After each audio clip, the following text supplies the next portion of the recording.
नमस्कार दोस्तों, गुरु शरणम। तो आइए दोस्तों, आज हम बात करेंगे संत रविदास जी के बारे में। वैसे तो हम सभी लोग संत शिरोमणि रविदास जी के बारे में सभी लोग जानते हैं कि वो कितनी महान हस्ती, कितने ऊंचे संत रहे हैं। अपने पूरे जीवन में उन्होंने भक्ति के अलावा कुछ नहीं किया, सिर्फ ईश्वर के प्रति सच्ची भक्ति और अपने जो कर्म थे उन्होंने उनको भी अच्छी तरह से निभाया। कभी किसी से नफरत नहीं की, कभी भी उन्होंने घमंड नहीं किया। सिर्फ एक सच्ची श्रद्धा और भक्ति से वो शिरोमणि संत की ऊंची पदवी तक पहुंचे। वो कैसे पहुंचे, आइए आज हम आप सबको बताएंगे। शिरोमणि संत रविदास जी का जन्म होने से पहले ही उस ईश्वर का ये फैसला था कि जब दुनिया में अंधकार होगा, लोग वेद शास्त्र पढ़कर भी अज्ञानी रहेंगे, यानी कि खुद को ब्राह्मण कहेंगे और शूद्र जाति से नफरत करेंगे, तब इनका जन्म होगा। ये उस रब का ही फैसला था पहले से। जैसे कि संत रविदास जी के पिताजी एक शिव भक्त थे, उनका शुरू से ही, स्टार्टिंग से ही यही फैसला था कि उन्हें निसंतान रखा जाए, ताकि वो अपनी भक्ति से अपनी पुत्र प्राप्ति के लिए भक्ति करे और तपस्या करे, ताकि उन्हें जो फल है उनकी तपस्या के रूप में एक पुत्र के रूप में मिले। और वो जो पुत्र थे वो संत रविदास जी हुए। जैसा कि हम सभी को इस बात का पता है कि जो संत रविदास जी के पिताजी थे वो शिव के बहुत बड़े भक्त थे। जब वो अपनी तपस्या में लीन थे तो उन्हें प्रभु की आकाशवाणी हुई कि तुम्हारे घर पे एक रविवार वाले दिन एक पुत्र का जन्म होगा, एक पुत्र का जन्म होगा, और रविवार को 9 महीने तक उन्हें व्रत रखने होंगे।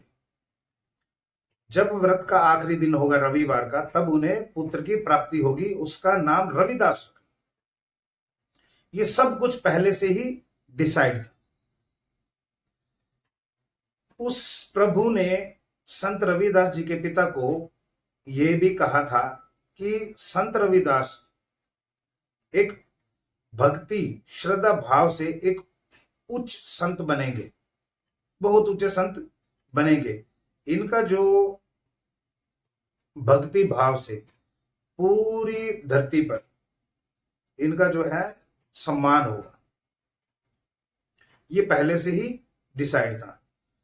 तो अब ये डिसाइड क्यों था, डिसाइड किस लिए किया गया था? ये एक शिव भक्त को निसंतान क्यों रखा गया था? वो इसलिए रखा गया था कि रब कोई भी चीज बनाने से पहले उसका एक प्लान करता है, एक चार्ट तैयार करता है कि कब क्या करना है और किस वक्त करना है। अब वो जो संत रविदास जी के जन्म का वक्त था, उस वक्त ब्राह्मण लोग वेद शास्त्रों के ज्ञान से भी अज्ञानी थे। ज्ञान था, वेद शास्त्रों की उन्होंने पढ़ाई की, शास्त्र पढ़े, सब कुछ पढ़ा। ब्राह्मण घर में जन्म होने के बावजूद भी वो अज्ञानी थे। ब्राह्मण घर में जन्म लेने के बाद भी वेद शास्त्र को पढ़ने वाले लोग, वहां के जो ब्राह्मण थे उस वक्त के, वो अज्ञानी थे। रब को पता था कि ये लोग घमंड कर रहे हैं, अहंकार कर रहे हैं, नफरत कर रहे हैं। तो इस वजह से ही संत रविदास जी के पिताजी को जो था, उनके माता पिता को निसंतान रखा गया, ताकि वो प्रभु की सच्ची श्रद्धा से भक्ति करे और उन्हें ये एक गिफ्ट के तौर पर ये एक बेटे को दे दिया जाए। ये पहले से ही तय था। संत रविदास जी जब उतरे थे, उससे उनके उतरने से पहले ही ये तय था कि वो बहुत ऊंचे संत बनेंगे। अब हम लोगों ने यहाँ धरती पर जो हम लोगों ने उनकी इतिहास, उनकी गाथाएं, उनके जो बताने वाले हैं, हमें बहुत अच्छा लगा संत रविदास जी के बारे में सुन के, क्योंकि शूद्र से परम संत की उपाधि तक वो पहुंचे। लेकिन ये पहले से ही तय था क्यों तय था? हमारे अंधकार के बारे, हमारे अंधकार के लिए, जो हमारा अंधकार था उसके लिए सब कुछ तय था। यानी कि जब जब हम में घमंड आएगा, हम अपने आप को ज्यादा पढ़ा लिखा हुआ समझेंगे, तब तक हमारे घमंड को तोड़ा जाएगा। हमारे अहंकार को कहीं ना कहीं वो रब है वो बर्दाश्त नहीं करेगा, और हमें हमारी आंखें खोलने के लिए हमारे घमंड को तोड़ा जाएगा, या किसी का ऐसा होगा, कोई किसी की उत्पत्ति ऐसी होगी जो हमारे अहंकार को तोड़ दे। तो जब संत रविदास शूद्र से परम संत बने तो बहुत से ब्राह्मणों का अहंकार जो था वो टूट गया। ये जरूरी नहीं है कि शूद्र घर में जन्म लेने वाला शूद्र ही होगा। अगर वो ईश्वर का ज्ञान रखता है, ईश्वर की बातों को समझता है, ईश्वर के लिए ही सब कुछ करता है, तो वो ब्राह्मण कहलाता है। ब्राह्मण यानी ब्रह्म का ज्ञान रखने वाला, ब्रह्म यानी ईश्वर। संत रविदास जी को इन सब चीजों का ज्ञान पहले से ही था, लेकिन एक दुनिया को दिखाने के लिए, एक मोरल, एक शिक्षा देने के लिए यह साबित किया गया था कि शूद्र के घर में जन्म लेने वाला शूद्र नहीं होता। यानी कि जो शूद्र है वो जन्म से नहीं, वो कर्मों से माना जाएगा कि उसके कर्म कैसे हैं। संत रविदास जी के जो कर्म थे वो ब्राह्मणों से भी ऊंचे रहे हैं, इसीलिए उन्हें शिरोमणि संत का दर्जा प्राप्त हुआ। संत रविदास जी कोई छोटी मोटी हस्ती नहीं है।